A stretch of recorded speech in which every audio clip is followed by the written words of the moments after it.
The most recent All-Star games, 1981 and the 1983 Classic, as well as the more humorous side of the sport with Mr. Baseball himself, Bob Uecker. First up, the 1981 Midsummer Classic.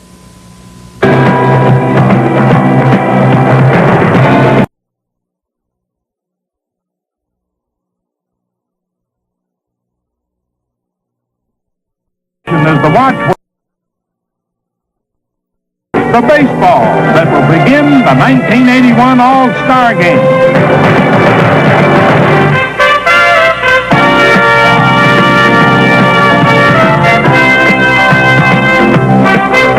Anticipation is the watchword for tonight's celebration of the national pastime. As game time approaches in Cleveland's Municipal Stadium, the excitement mounts, and players and fans alike are thrilled that Major League Baseball is back.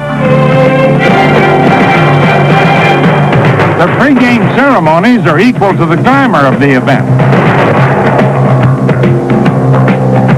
The celebrated ball is safely delivered, the world's largest American flag is unfurled, and the biggest crowd in All-Star history looks on. Cameras click, and both teams are ready for the midsummer spectacle. So are entertainer Bob Hope and Vice President George Bush. Dallas Green's National Leaguers have the confidence of a team that has won 9 in a row. But like Green, 14 of his players will be making their All-Star debut. The American Leaguers have lost 17 of their last 18.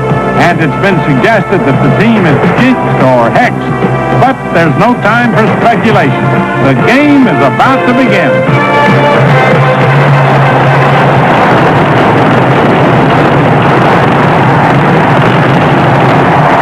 A record crowd of more than 72,000 is on hand to greet the Stars.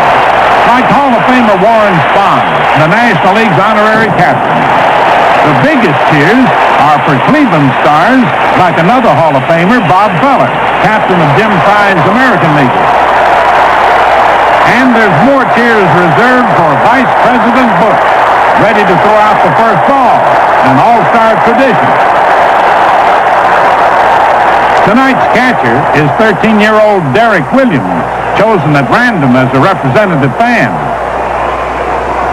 The Vice President, a former Yale first baseman, lets fly, and Municipal Stadium's fourth dream game becomes real.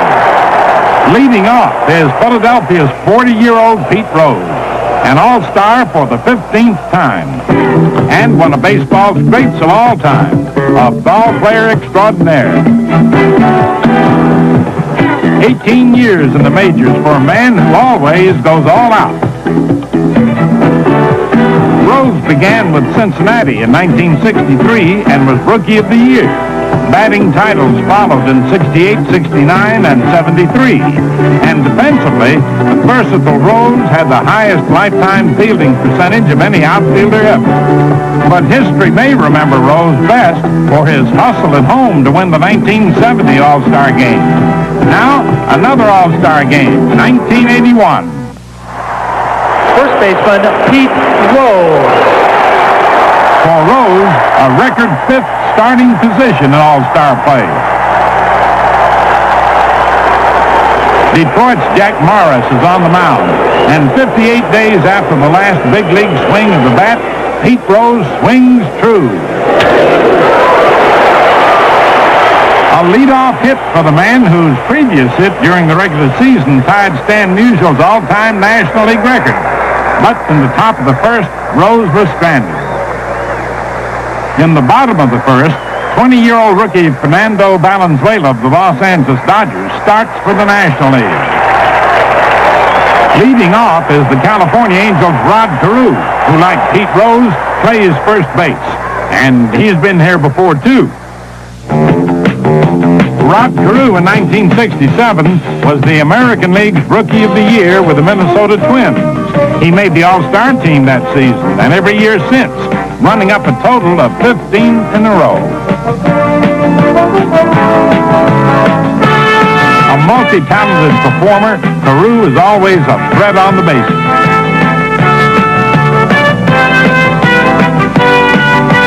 His 7 batting crowns are surpassed by only Ty Cobb and Hannes Wagner, and his .332 lifetime average is the highest among all active players. Rod Carew is a fan favorite with a record 27 million All-Star votes since the balloting began in 1970.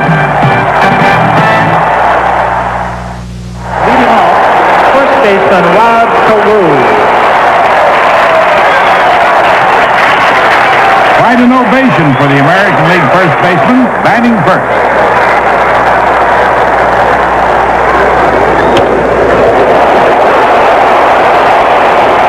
Rod Carew's 6th base hit in his last 8 All-Star at-bats. Quite a percentage.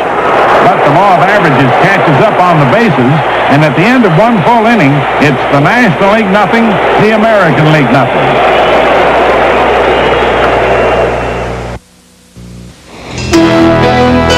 The gold. Michelob and Michelob. Something speaks for themselves.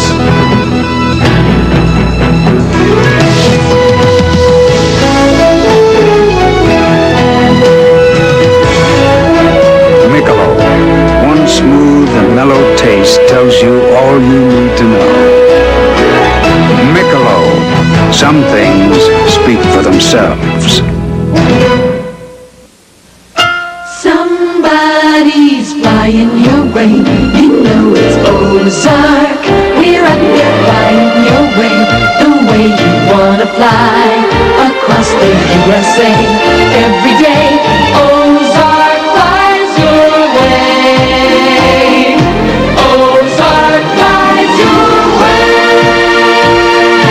Ozark. Serving over 60 cities coast to coast, border to border.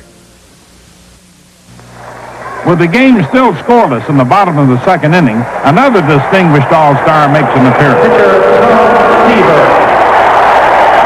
Cincinnati's Tom Seaver, who earlier in the season recorded his 3,000th strikeout, is now ready for his 8th All-Star game, which ties a record for pitchers. And his first challenge is against Baltimore slugging switch hitter Ken Singleton, a power hitter against a power pitcher, a classic duel. And Seaver gets 2 quick strikes. Oh, Kenny, rip it down. The count is 0-2.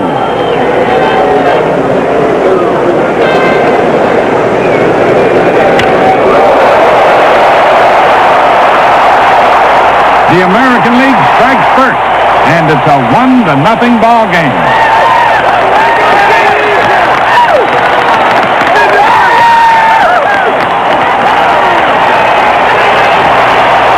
Singleton's home run is the 113th in All-Star history, and the jubilant Cleveland crowd seems to sense that this might be the American League's year. In each of the 3 previous years, the American League couldn't hold an early lead, but tonight could be different. 3rd inning, and standing tall on the mound, Cleveland's very own Len Barker, the overwhelming fan favorite.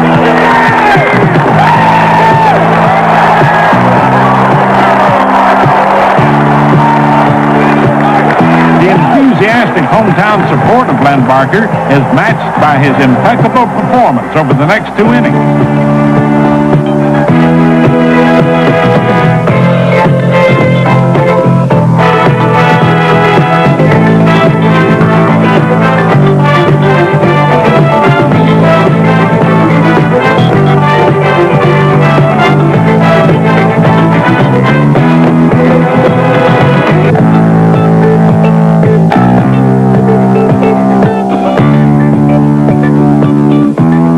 Barker faces only 6 batters, and his performance is perfect, reminiscent of his perfect game 3 months earlier on the same field.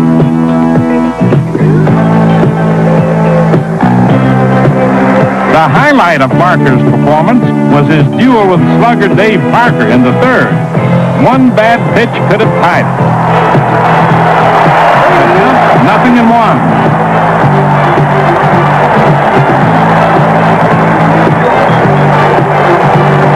Now it's no balls and 2 strikes. After wasting a pitch, it's 1-2, still a pitcher's count. But Barker just missed it. The 4th straight pitch at or below the knee. And the challenge.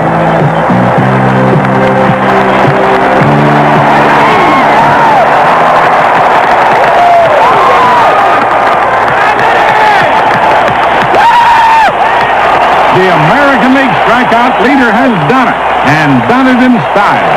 And his team still hangs on to its one-run advantage.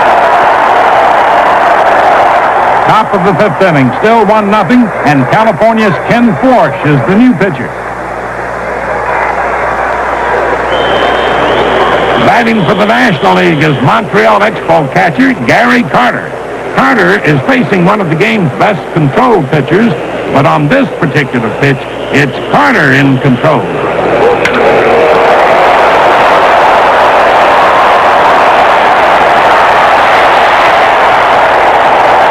The score is tied 1-1, and National League fans get their chance to cheer.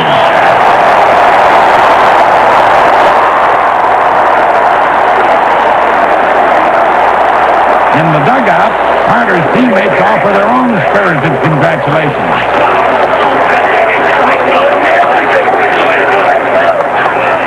It stays tied in the bottom of the fifth, and then in the sixth inning, Mike Norris comes on for the American League. Dave Parker bats for the first time since the Len Barker strikeout, and the Cobra is coiled.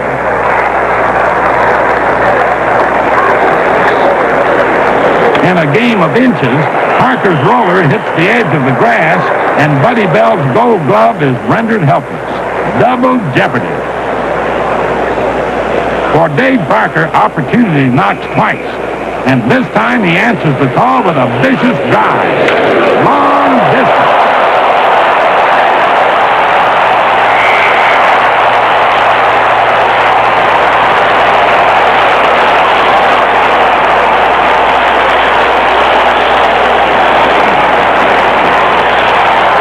Parker's home run is especially memorable since coming on the heels of such a strange foul ball.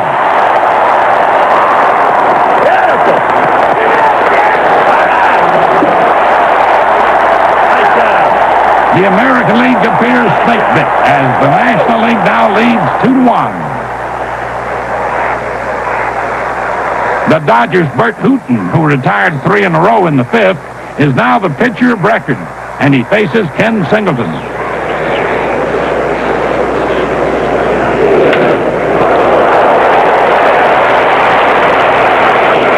For the fourth time in 6 innings, the American League leads off with a hit or a walk.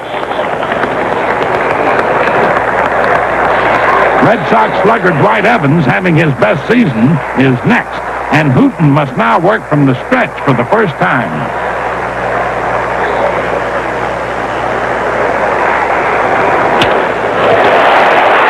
Evans' base hit puts the potential tying run in scoring position, and there's nobody out. Catcher Carlton Fisk.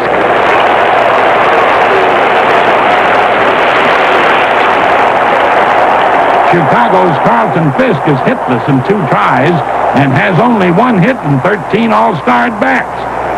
But this time he loops one to load him up.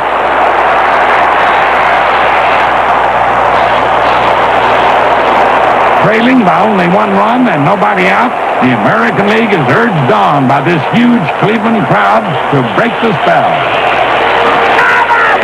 California's Fred Lynn is sent up to hit, and the stage is set.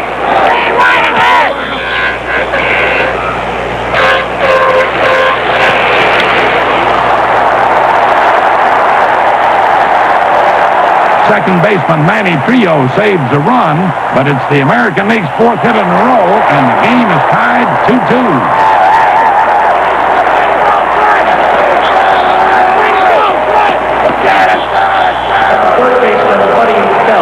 Texas Ranger Buddy Bell is next, and the former Indian is well remembered by the Cleveland fans.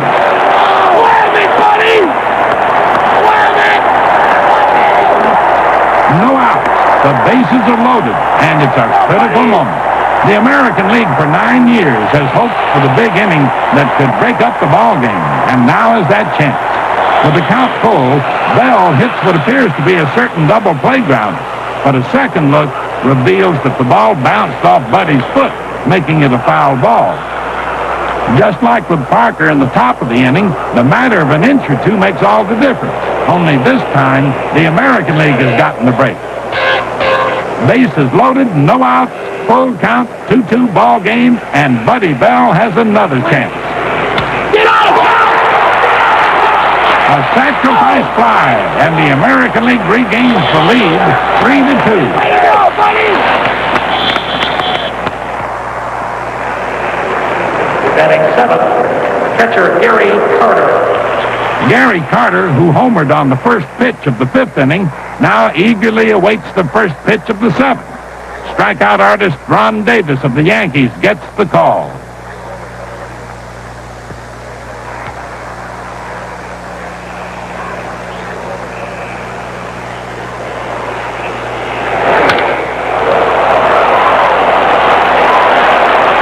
Dave Winfield gets to the wall, but not the ball.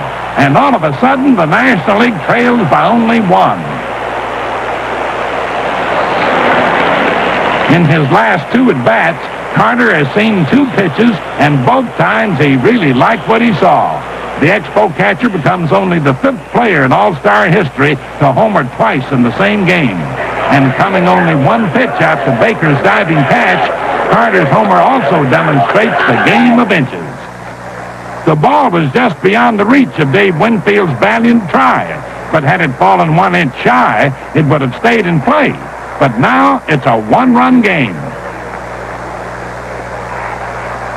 In the eighth, Milwaukee's Raleigh Fingers comes in to do what he does best. At age 34, number 34 has saved more games than anyone in baseball history. But in this game, Raleigh lets his fingers do the walking. And with one away, Pittsburgh's Mike Easler becomes the tying run.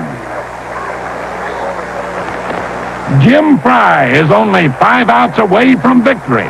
But up steps the premier home run hitter in the major leagues, Mike Schmidt.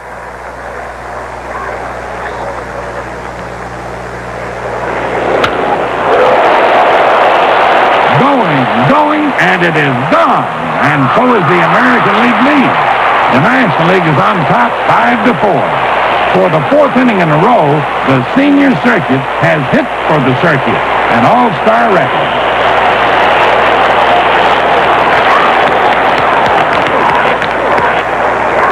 Schmidt's blast traveled more than 400 feet, and the National League's leading vote getter on this year's ballot is accepted at home by his very own national convention.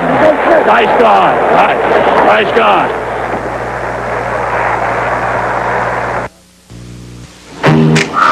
Give me a light. A Bud Light. If you just ask for a light beer, you never know what you'll get. And I'll have a light. A Bud Light. So if you want the less filling light beer with the first name and taste, don't just ask for a light beer. Give me a light. Ask them to bring out their best. Bud Light. Bud Light. Because everything else is just a light. It's the bottom of the ninth inning, and the National League's 5-4 comeback lead is entrusted to the St. Louis Cardinals' Bruce Sutter. Sutter won the 78 and 79 All-Star games and then settled for save in 1980. Now a chance for another save, as Sutter, who works from the stretch regardless, looks in at leadoff man Frank White of the Royals. Guarding the line is Pittsburgh's Bill Madlock, who turns a third base grounder into a first base out. One away. Pitcher Dave Steve of Toronto must now bat for himself, as the American League has used all its pinch hitters. Steve, who has batted only once in the major leagues, gets his second chance here and becomes out number 2. Center fielder Dave Winfield. This is it. A whole game full of opportunities has diminished into one final chance, and Dave Winfield is the last hope.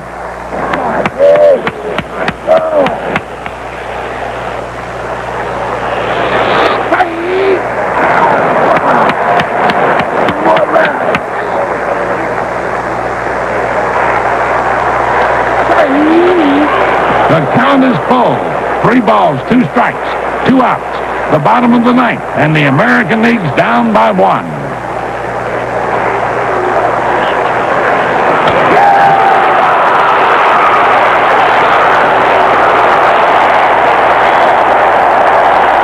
The ball game is over. And for the 10th straight year, the National League has won, this time 5-4. Most of tonight's record crowd is disappointed with the outcome, and after a look at the American League's recent All-Star history and a few of the strange bounces in this game, you can't help but wonder. But winner or loser, jinxes or not, the fans agree that the game was hard-fought and exciting, and it's good to have Major League Baseball once again. We hope you enjoyed the look back at the 81 All-Star Game. We'll come back with a visit with Mr. Baseball, Bob Uecker.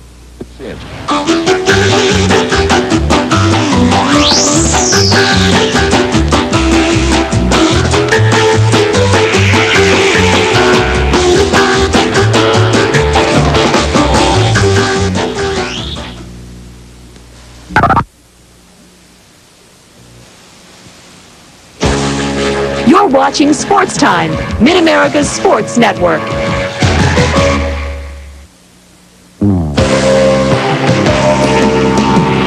Sports Time has a weekend to watch starting Friday night. Watch AAA Live as Indianapolis takes on the Redbirds live from Louisville. Saturday afternoon is a Sports Time exclusive with special coverage as the world's fastest boats race for the coveted Indiana Governor's Cup. From Madison, Indiana, the hydroplanes are racing. Then Saturday night, Sports Time heads north as Pete Rose and the Expos host the Cincinnati Reds and Dave Parker. Then Sports Time is back in Montreal Sunday afternoon as the Reds wrap up their series against the Expos.